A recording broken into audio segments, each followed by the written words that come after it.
कहानी की शुरुआत में हमें वर्ल्ड फेमस डॉक्टर कांजी को दिखाया जाता है। जब से उसकी छोटी बहन की मृत्यु एक ऐसी बीमारी से हुई जिसका कि उस समय कोई भी इलाज नहीं था, तब से उसने डिसाइड किया कि वो एक डॉक्टर बनेगा और अपना पूरा जीवन एक ऐसी दवाई को बनाने में लगा देगा जो कि हर एक बीमारी को ठीक कर सके। फिर सालों तक पढ़ने के बाद कांजी एक वर्ल्ड फेमस डॉक्टर बन जाता है जो कि अपने वादे अनुसार एक ऐसी दवाई को बनाने में लग जाता है जो कि हर एक बीमारी का तोड़ हो। यहाँ पर वो कभी कभी अपने खाने पीने को भूल के ओवर टाइम करता है, जिसकी वजह से उसकी शारीरिक क्षमता बहुत ज्यादा ही कम हो जाती है। एक दिन वो ऐसे ही काम कर रहा होता है तो वो सोचता है कि मुझे कुछ देर का रेस्ट ले लेना चाहिए, तो फिर वो 40 मिनट का अलार्म लगा के अपने सोफे पे ही सो जाता है। लेकिन 40 मिनट बीतने के बाद भी उसकी आंखें नहीं खुलती हैं। इसका मतलब ये है कि उसकी किसी वजह से मृत्यु हो गई है। अगले दिन उसकी जब आंखें खुलती हैं तो वो अपने आप को एक अलग ही जगह पाता है जहाँ पर उसके पास एक लड़की खड़ी होती है जो कि उसे देख के बहुत ज्यादा ही खुश होती है और वो उसे फामा कह रही होती है, जिसे सुन के कांजी बहुत ज्यादा ही कंफ्यूज होता है और वो बाहर की दुनिया देखने के लिए अपने बेड से उतरता है। तो वो रियलाइज करता है कि उसकी बॉडी बहुत ज्यादा ही कमजोर हो चुकी है। तभी उसकी मेड उस पर चिल्लाने लगती है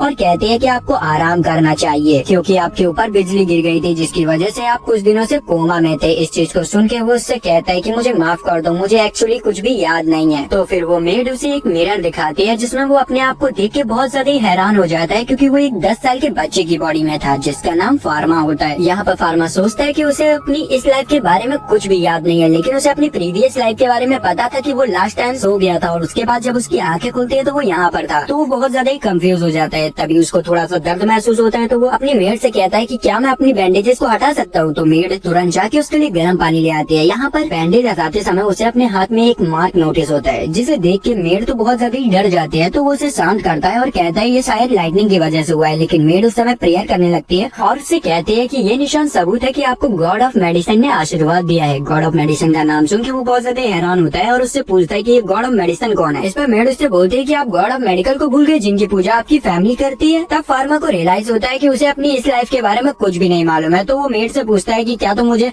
सब कुछ बताओ कि मैं थोड़ा सा कंफ्यूज हूँ। तो मेड सबसे पहले अपना इंट्रोडक्शन देती है और कहती है कि मेरा नाम लॉटे है। फिर वो उसे महल घुमाते हुए बताती है कि आपकी फैमिली एक रॉयल फार्मासिस्ट है जो कि रॉयल फैमिली के लिए मेडिसिन बनाते हैं। और फिर वो उसे उसकी फैमिली फोटो दिखाती है और वो उसे ये भी बताती है कि आपकी फैमिली मैजिक में भी बहुत ज्यादा ही अच्छी है। इस चीज को सुन के फार्मा उससे पूछता है कि क्या मैं भी मैजिक यूज कर सकता हूँ। इस पर लॉटे घबराते हुए उससे कहती है कि अब आप ये मत कहिएगा कि आप मैजिक भी भूल चुके हैं। अगर ऐसा हुआ तो आपको टाउन से बाहर निकाल दिया जाएगा। जिस पर फार्मा कहता है कि हाँ मुझे याद नहीं है। इसे सुन के वो पहले तो डरने लगती है, फिर उससे कहती है कि आप मेरे अलावा इसे किसी को भी नहीं बताएंगे। और मैं आपको एक बात बता दूं कि आप वाटर मैजिक में बहुत ज्यादा ही अच्छे थे, इसीलिए अभी से आपको इसकी प्रैक्टिस करनी चाहिए।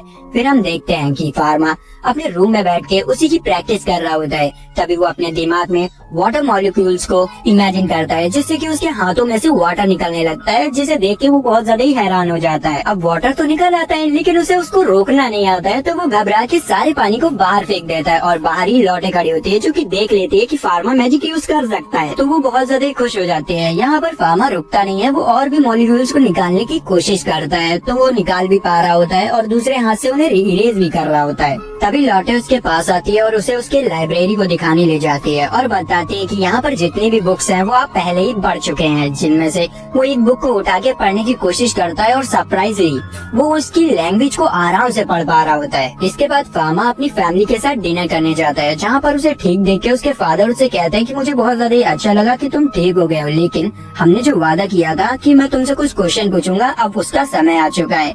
इस पे उसकी मदर कहते हैं कि अभी तो ये ठीक होके आया है, कुछ देर बाद पूछ लीजिएगा।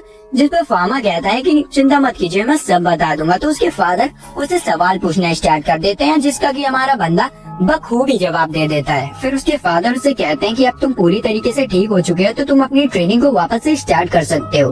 ट्रेनिंग का नाम सुन के वो कंफ्यूज हो जाता है और सोचता है कि कौन सी ट्रेनिंग, फिर भी वो हाँ कर देता है। फिर अगले दिन फार्मा अपनी पर्सनल ट्यूटर एलिन से मिलता है जो कि उसे मैजिक सिखाती है। यहाँ पर एलिन उसे देखते ही उसके ऊपर शक करने लग जाती है क्योंकि पहले फार्मा उससे अच्छा बिहेव नहीं किया करता था, लेकिन अब वो बहुत ज्यादा ही काइंड हो चुका है। तो फार्मा उसे बताता है कि लाइटनिंग की वजह से मेरी मेमोरी फ्रीज हो चुकी है जिसकी वजह से मुझे ज्यादा कुछ याद नहीं है। ये सुन के एरिन शांत हो जाती है और उससे पूछती है कि डिवाइन आर्ट क्या है। पर फार्मा को डिवाइन आर्ट के बारे में कुछ पता ही नहीं होता है, तो एलिन उसे सब कुछ बताने लगती है। इसके बाद वो उसे एक रिवर के किनारे ट्रेनिंग कराने ले जाती है, जहाँ पर वो उससे कहती है चलो अपनी मैजिकल स्टिक निकालो, लेकिन इसके बारे में उसे बिल्कुल भी नहीं मालूम होता है। तो वो उससे कह देता है कि मैं इसको लाया नहीं हूँ। तो एलिन उसे अपनी मैजिकल स्टिक दे देती है, लेकिन उससे पहले वो उसे एक डेमो करके दिखाती है ताकि वो उसे देख के सीख सके। फिर उस डेमो को देख के फार्मा ट्राई करता है और वो इतना खतरनाक मैजिक कर देता है जिसे देख के एरन बहुत ज्यादा ही घबरा जाते हैं और वो उसे पहले चेक करने लगती है। फिर उसके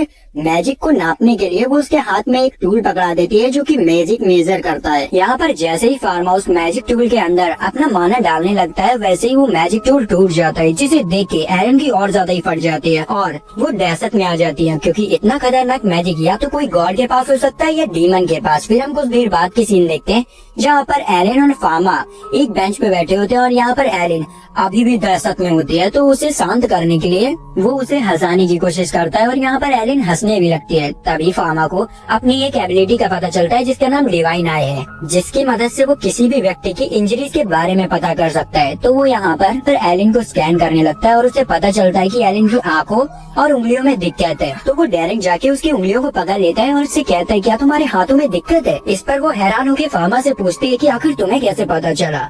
तो फार्मा कहता है कि मैंने अपने हाथों को यूं किया तो मुझे तुम्हारी उंगली ग्लो करते हुए दिखी।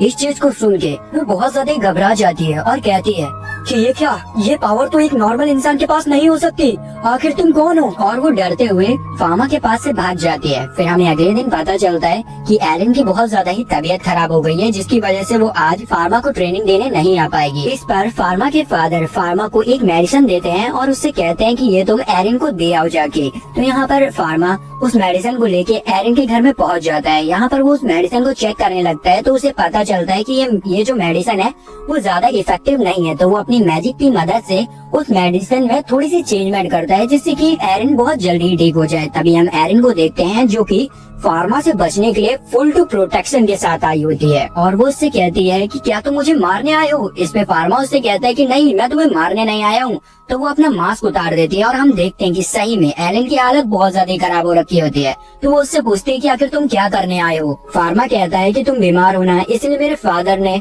तुम्हारे लिए मेडिसिन भेजी हैं और इसमें मैंने भी कुछ एड ऑन किया है। इस चीज को सुन के एलन डर जाती है और उससे कहती है कि क्या तुमने इसमें जहर मिलाया है मुझे मारने के लिए। इस पे वो कहता है कि ऐसा कुछ भी नहीं है, तुम इसे खा ले, तुम्हें कुछ भी नहीं होगा। लेकिन एलन उसकी बातों पर विश्वास नहीं करती है। तो फार्मा उसे समझाते हुए कहता है कि आप मेरी टीचर हैं, इसलिए मैं आपको नुकसान नहीं पहुंचाऊंगा, आपको मुझसे डरने की कोई जरूरत नहीं है। और अब वो उसके हाथों में कुछ फ्लावर्स देके वहाँ से चला जाता है। उसकी इन बातों का अपनी एलन पे असर हो जाता है और वो उसे ट्रेन करने के लिए वापस से रेडी हो जाती है। फिर अगले दिन हम फार्मा को देखते हैं जो कि अपनी ट्रेनिंग ग्राउंड में आया होता है और वहाँ पर एलन भी आ जाती है। वो यहाँ पर अभी भी अपने आर्मर को पहने होती है और वो उससे कहती है कि वैसे तो मुझे तुम पे ट्रस्ट है, लेकिन तुम्हारा मैजिक जो है वो बहुत ज्यादा ही ताकतवर है जो कि मुझे भी नुकसान पहुंचा सकता है, इसलिए मैंने ये आर्मर पहना हुआ है। और वो उसे थैंक यू भी कहती है क्योंकि उसने जो मेडिसिन दी थी वो उसके ऊपर काम कर गई। फिर वो लोग ट्रेनिंग करते हैं जहाँ पर फार्मा की इनक्रेडिबल मैजिक स्किल को देख के एलन बहुत ज्यादा ही हैरान रह जाती है। अब ट्रेनिंग खत्म होने के बाद फार्मा अपने घर पे बैठा होता है और अपनी डिवाइन आइज का यूज करके अपने सर्वेंट्स की इंजरीज को देख रहा होता है। तभी वहाँ से लौटे गुजरती है तो वो उसे भी स्कैन करता है और उसे पता चलता है कि लौटे के हाथों में बहुत ज्यादा ही प्रॉब्लम है। तो वो डिसाइड करता है कि वो उन सारे सर्वेंट्स के लिए भी मेडिसिन बनाएगा। तो वो अपनी लैब में जाके उनके लिए अपनी मैजिक से मेडिसिन बनाने लगता है। कुछ देर की मेहनत के बाद वो मेडिसिन को बना लेता है और फिर वो लौटे के पास जाता है और इन मेडिसिन को लौटे को दे देता है, जिसे पाके पहले लौटे बहुत ज्यादा इमोशनल हो जाती है। फिर खुशी में उसे थैंक यू कहती है। फिर यहाँ पर फार्मा उन मेडिसिन को और भी सर्वेंट्स में बांट देता है, जिसे पाके सर्वेंट्स को बहुत ज्यादा ही अच्छा लगता है।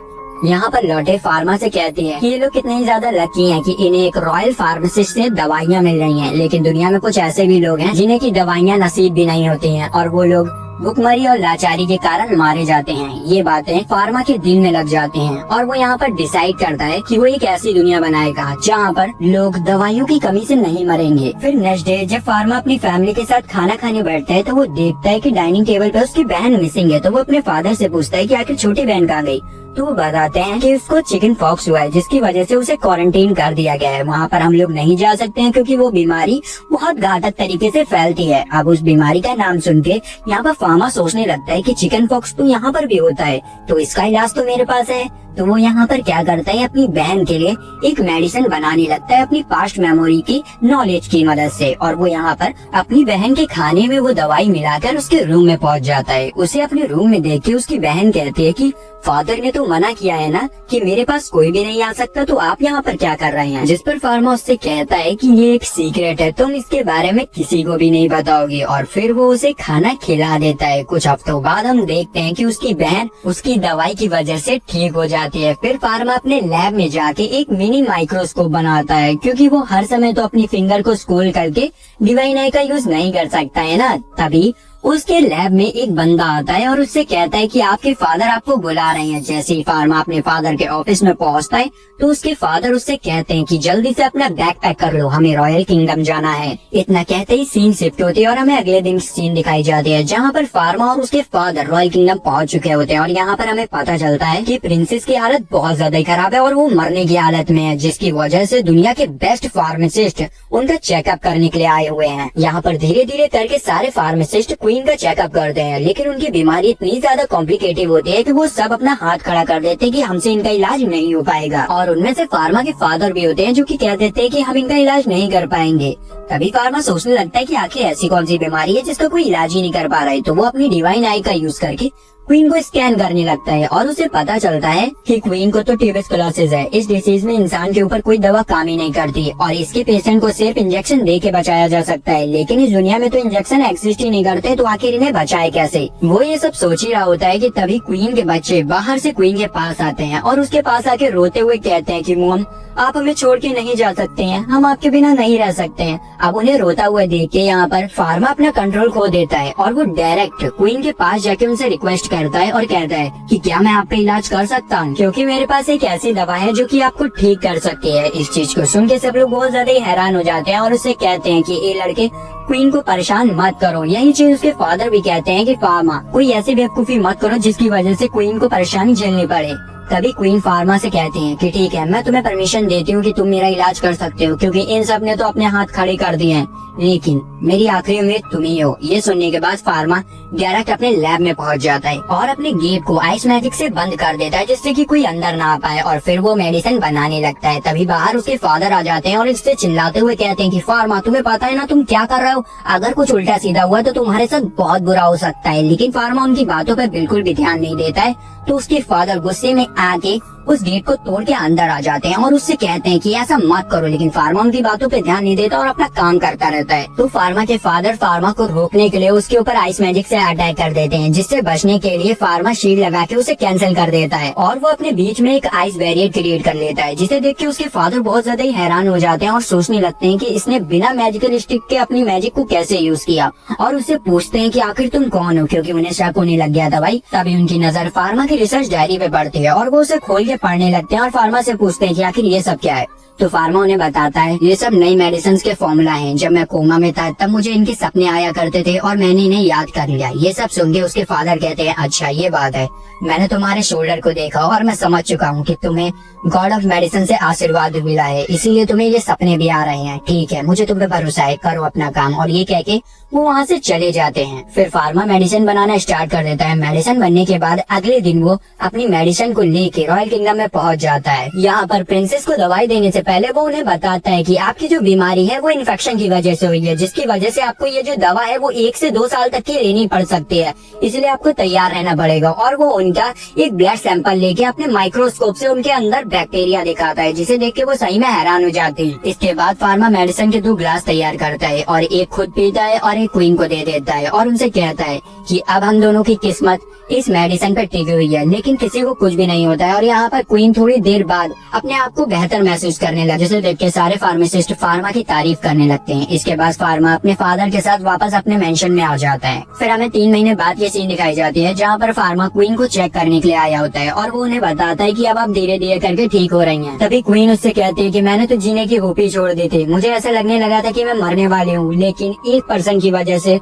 मेरे अंदर वापस से हौसला आया और वो और कोई नहीं, मेरा छोटा बेटा था, जिसने कि मुझे जीने की एक नई किरण दिखाई। ये सुन के फार्मा बहुत ज्यादा खुश होता है और उनसे जाते हुए कहता है कि ठीक है, अब आप अपना ध्यान रखिएगा और मैं यहाँ से जाता हूँ। फिर हमें अगले दिन की सीन दिखाई जाती है जहाँ पर फार्मा और फार्मा के फादर अच्छे खासे कपड़े पहन के रॉयल किंगडम में आए होते हैं, क्योंकि आज उन्हें क्वीन द्वारा रिस्पेक्ट दी जाने वाली होती है। यहाँ पर सबसे पहले बारी आती है फार्मा के फादर की। क्वीन अपने थ्रोन के सामने खड़े होकर फार्मा के फादर को रिस्पेक्ट देती है। फिर बारी आती है फार्मा की, जहाँ पर उसे भी रिस्पेक्ट मिलती है और रिस्पेक्ट के साथ साथ उसे रॉयल फार्मासिस्ट का टैग भी मिलता है। और क्वीन उससे कहती है कि अब तुम रॉयल कैपिटल में कहीं भी अपनी फार्मेसी खोल सकते हो। इस चीज को सुन के फार्मा को बहुत ज्यादा ही खुशी होती है, क्योंकि उसका सपना जो पूरा हो रहा होता है। फिर फार्मा अपने घर पे पहुँच के पूरी कारपेंटर की फौज बुला लेता है ताकि वो अपनी फार्मेसी को जल्दी से जल्दी ओपन कर पाए। लेकिन वो सोच रहा होता है कि मैं अपनी फार्मेसी का नाम क्या रखूं।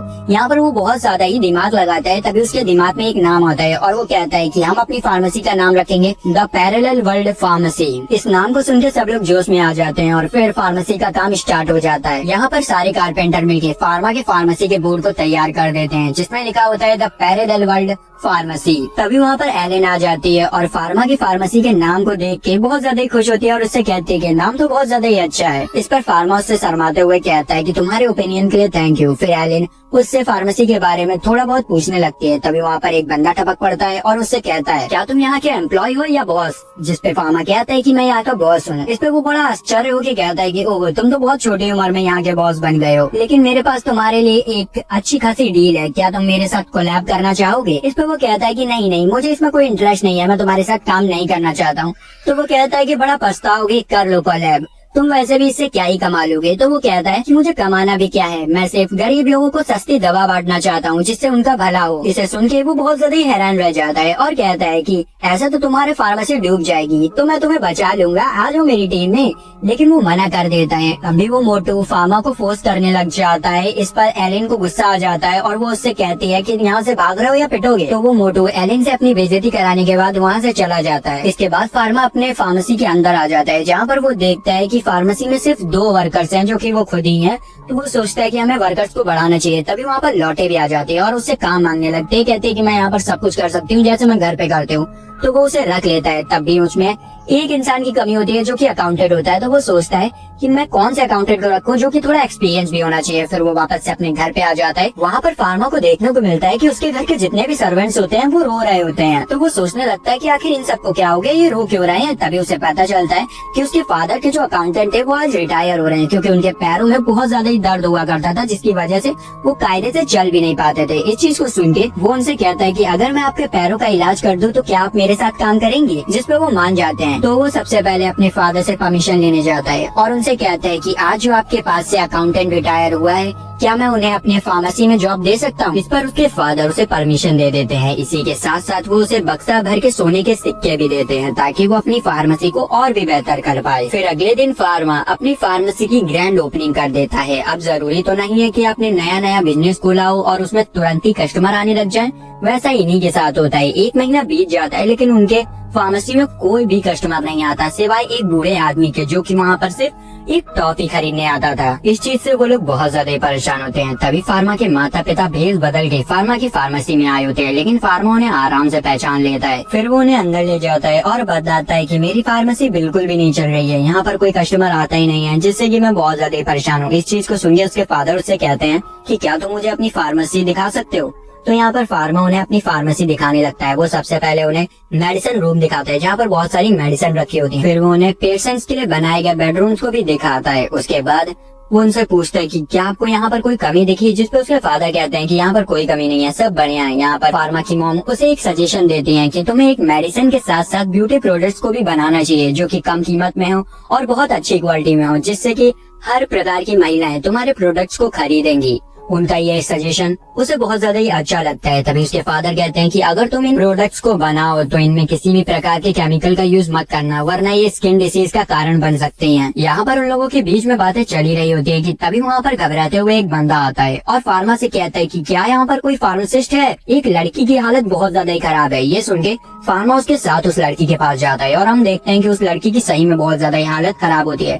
तो फार्मा अपनी डिवाइन आइज का यूज करके उसको स्कैन करने लगता है। तो उसे पता चल चलता है कि उसके हाथों में बहुत ज्यादा ही सेवियल वाले कट लगे हुए हैं, जिसकी वजह से उसका हैवी ब्लड लॉस हो गया है और उसकी हालत ऐसी हो गई है। तो फार्मा उसे अपनी फार्मेसी में ले आता है और उसका इलाज करने के बाद उससे पूछता है कि आखिर तुमने अपने हाथों में कट क्यों लगाए। तो वो लड़की बताती है, मेरे क्रश ने मुझे रिजेक्ट कर दिया, जिसकी वजह से मैंने अपने हाथ को काट लिया। और वो ये कहते हुए रोने लगती है और उन लोगों से माफी मांगती है कि उसकी वजह से उन लोगों को बहुत ज्यादा प्रॉब्लम को फेस करना पड़ा। इस पे एलन उससे कहती है कि ऐसी बात नहीं है, अब तुम वापस ये सब नहीं करोगी। फिर हमें कुछ दिनों बाद की सीन दिखाई जाती है जहाँ पर वो लड़की वापस से फार्मा की फार्मेसी में आई होती है। अब फार्मा ने अपने ब्यूटी प्रोडक्ट्स भी बना के तैयार कर दिए होते हैं। तो वो उस लड़की को कुछ डेमो पे ले देता है, जिसे लगा कि उसे बहुत ज्यादा अच्छा लगता है। इधर हम लॉटे को देखते हैं जो कि कुछ ब्यूटी प्रोडक्ट्स को लेडीज में बांट रही होती है, जिससे कि उसकी अच्छी खासी मार्केटिंग हो जाती है और धीरे धीरे करके उसके फार्मेसी में बहुत सारे कस्टमर भी आने लगते हैं, क्योंकि फार्मा के ब्यूटी प्रोडक्ट्स बहुत ज्यादा सस्ते भी होते हैं और अच्छे भी होते हैं। अब ब्यूटी प्रोडक्ट्स की बढ़ती डिमांड को देख के वो उसकी एक अलग ही ब्रांच खोल लेता है, जहाँ पर वो बहुत सारी ब्यूटिशियंस को रखता है ताकि वो बहुत ज्यादा ही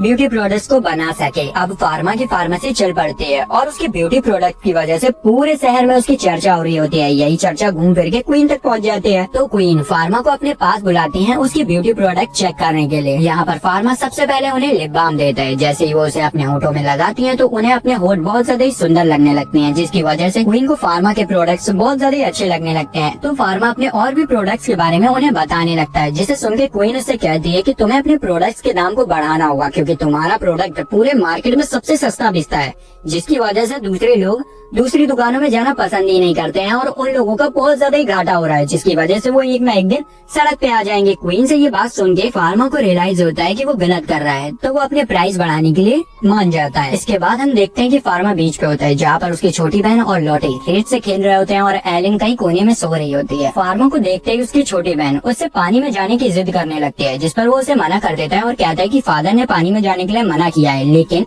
लॉटे और उसकी छोटी बहन दोनों जिद करने लग जाती है, तो वो उन्हें रोक नहीं पाता है और जाने की इजाजत दे देता है। यहाँ पर फार्मा की छोटी बहन फार्मा को भी अपने साथ चलने के लिए कहती है, लेकिन यहाँ पर फार्मा उसे मना कर देता है। उसके मुंह से ये बात सुन के फार्मा को अपनी छोटी बहन की याद आने लग जाती है और वो एक जगह बैठ के बहुत ज्यादा ही रोने लगता है। तभी उसे अपनी छोटी बहन के चिल्लाने की आवाज आती है। वो देखता है कि वो पानी में डूब रही है, तो वो उसे बचाने के लिए दौड़ता है, क्योंकि उसे लगता है कि कहीं वो अपनी पहली वाली बहन की तरह इसे भी ना खो दे। और वो बिना सोचे समझे पानी में कूद जाता है और जल्दी से उसकी ओर जाने लगता है। जैसे वो वहाँ पर पहुँचता है तो वो देखता है कि उसकी छोटी बहन पानी के अंदर डूबती चली जा रही है और वो भी उसे बचाने की कोशिश करता है, लेकिन वो बचा नहीं पा रहा होता है। तो वो गुस्से में तेजी से चिल्लाता है, जिससे कि उसकी बॉडी के अंदर से बहुत सारी पावर रिलीज होने लगती है और वहाँ पर एक बहुत बड़ा गड्ढा हो जाता है, जहाँ पर पानी की एक भी बूंद नहीं होती है। इसे देखकर खुद फार्मा भी अपनी पावर से डरने लग जाता है और वहीं पर एलन भी ये सब देख रही होती है। और इस पावर को देखकर एलन तो भाई बहुत ज्यादा ही हैरान हो जाती है, क्योंकि इस समय फार्मा ने